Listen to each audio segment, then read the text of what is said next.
I beat Hades 2. Ah, sweet.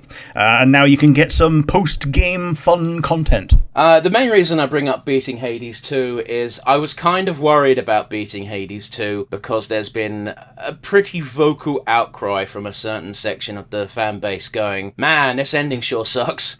Oh, shit. And, oh, man. And I've got to be honest with you, I don't think the ending sucks. I think the ending is fine, with that big old asterisk of, it kind of doesn't work. Right. So have you beaten the alternative route? You have to beat the alternative route in order to beat the game. Okay. I don't remember teasing. Okay, well, it wasn't even teasing. You just outright said that there was one. Oh, right, yeah. Well, it was a spoiler back when the game was all the way back released last year that there was 2 routes. However, the game has been out for a few weeks now, plus that route's been well and truly... If you didn't know there was 2 routes, you've been living under a rock. Yeah, gotcha. Or you don't care about Hades 2. But yeah, I beat the game. I won't spoil the ending, but, the main bad guy is Kronos, and everybody knows what Kronos' deal is. It's in his name. Yeah, master of all time, eats Zeus.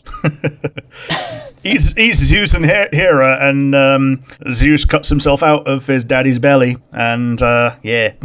But by the by, if you've ever played a horror video game and you've seen a painting of this giant creature eating a bunch of things, that's Kronos.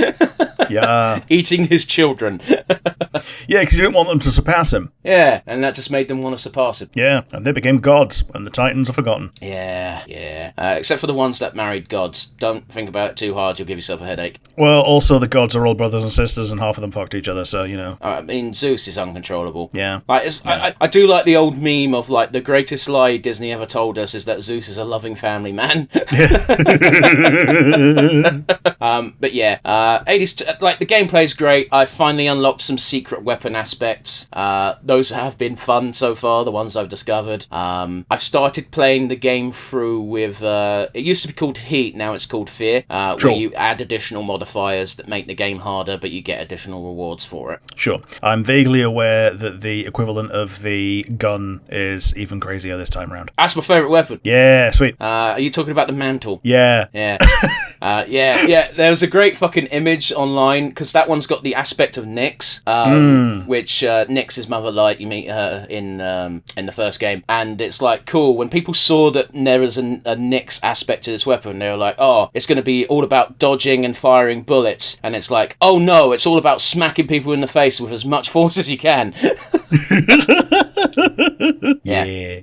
It's a good weapon. It's I don't know if it's my favourite weapon. I think my favourite weapon's actually the axe, but the weapon I'm best at is with the mantle. Sure. So yeah, I've been enjoying the game. The post-game's great. Last week when I was bitching about an achievement that I'm pretty sure I won't get. Yeah, got it. Sweet. You've done your kind of soft no-hit run. Yeah. I didn't.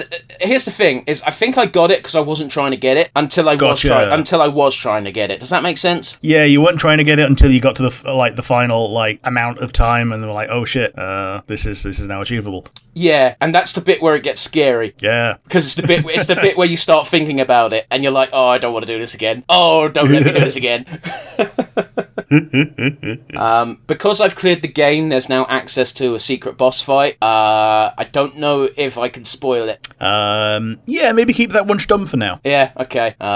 Partly for the fan base, partly for your sake, although I highly suspect you'll never get to Hades 2. Yeah, I've not gotten out of Asphodel yet. Oh god. Yeah, I'm bad at the game. You're not bad at the game. You ain't played it for fucking 7 months. Don't say you're bad at the game when you haven't touched the game.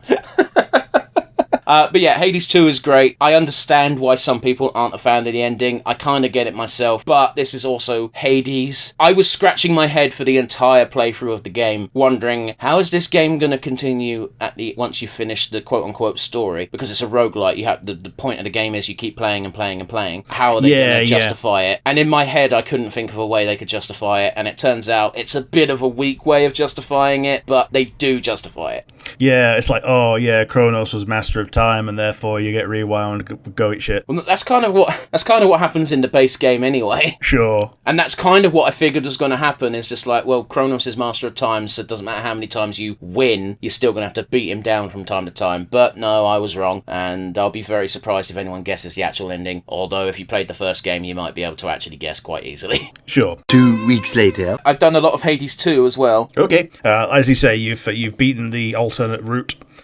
What new tidbits have you gotten? I started doing the Vow of Rivals, which is basically extreme measures from the original game, and I realised saying that's not going to help you at all. That's the one where you like increase the difficulty through challenges, right? Correct, but the extreme measures modifier specifically makes the bosses harder by adding things. Sure, okay. I won't spoil what it adds to Hades 1 because I know you haven't done it yet, and I know you somewhat intend to do it. In Hades 2, the changes to the boss fights are fucking bonkers. Sure. I'm vaguely aware that they, after a certain point, the Furies team up. That's extreme measures. Sure. So it does stuff like it makes the boss fight harder. For the Furies, you fight more than one Fury at a time, and they hate it because they don't like fighting you as a group. Yeah, guess they have to avoid hitting each other. Yeah, and you're fucking one of them. Yeah.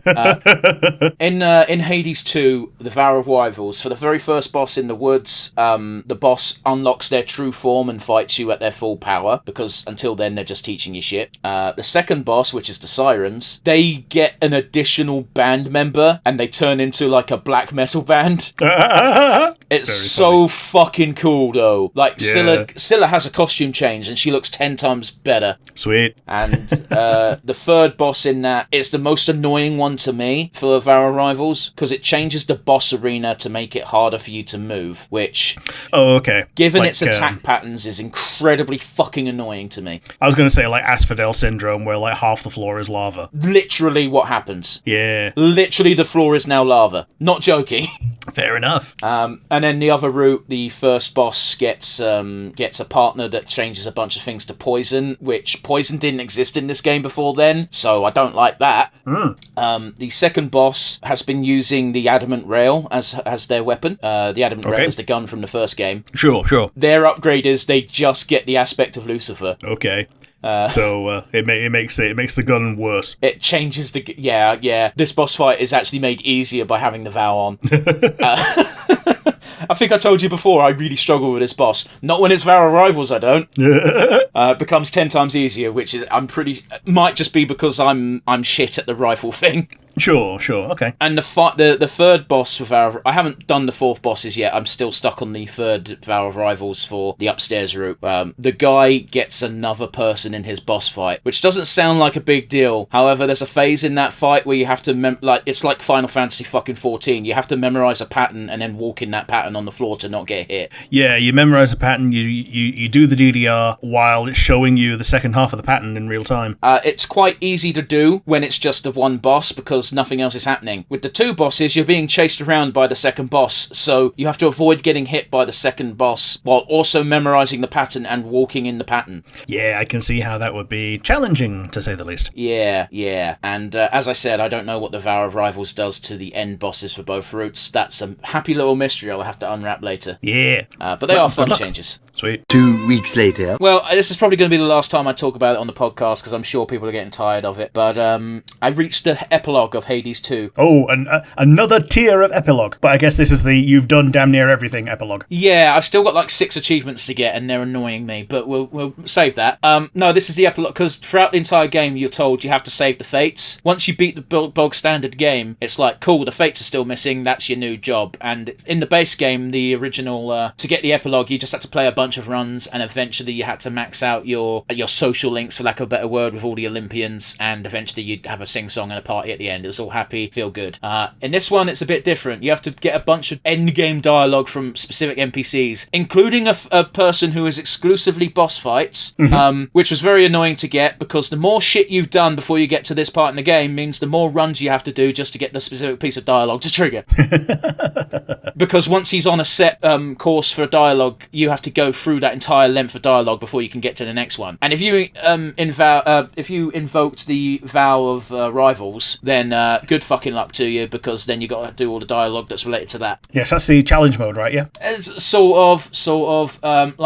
You can always make your run harder, and if you invoke a certain amount of modifiers, you will get a piece of nightmare, which is your upgrade material for your weapons for completing the run. The Vow of Rivals makes the boss fights harder, so rank 1 makes the first boss harder, rank 2 the second boss, etc., all the way to the 4th boss. Sure. And they do make the bosses harder for the most part. Like I said, they make Eris a lot easier for me because I hate that boss fight. But yeah, so that was slightly annoying. Once you've managed to get all that dialogue, however, you then have to equip a certain keepsake. This keepsake is from Doom Incarnate. It's a very neat effect. What it does is, if you reach 0 HP, you have 10 seconds to clear the room. If you clear the room, you get revived. It's kind of cute. It's a bit like the second chance in Borderlands. Yeah. It's very useful, because even the main character says, boy, this keepsake is useful. You don't know how many times I'd be able to keep going if I just had that extra time. And it's so true. So what you have to do in order to actually unlock the epilogue is you have to go to Oceanus. That is the second tier, the second set of levels in the underworld route. You have to have this keepsake equipped. You have to let yourself die 3 times and get revived 3 times with its effect, and then kill yourself on purpose in order to get this conversation with the Fates and therefore the epilogue. Sure. So you do that on trash mob waves. I mean, like trash mob floors. Well, you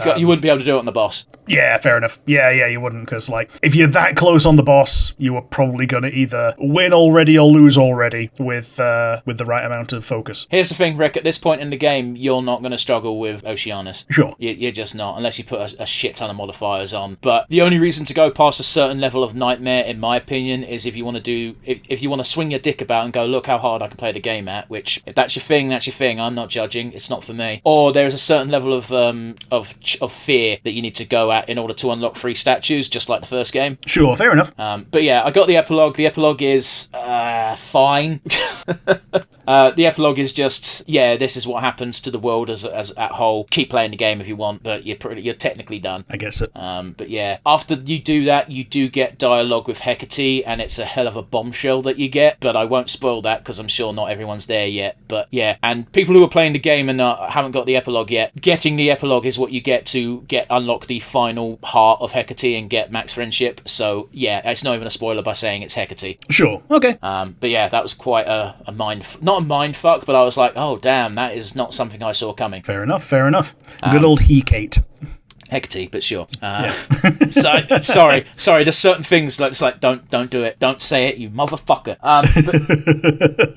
But yeah, game's good. I've got a few more achievements to get. One of them is I still need to unlock the hidden aspect of the skull weapon. Once I do that, I'll unlock an achievement. There's an achievement that says do the Great Chaos Hell Below trial. Don't know what that is. Don't know how to unlock it, but it sounds scary. Yeah, it does. So yeah, Hades 2 is good. Play it. Sweet. I'll need to buy it. Need to beat Hades 1 first. Yeah, that too.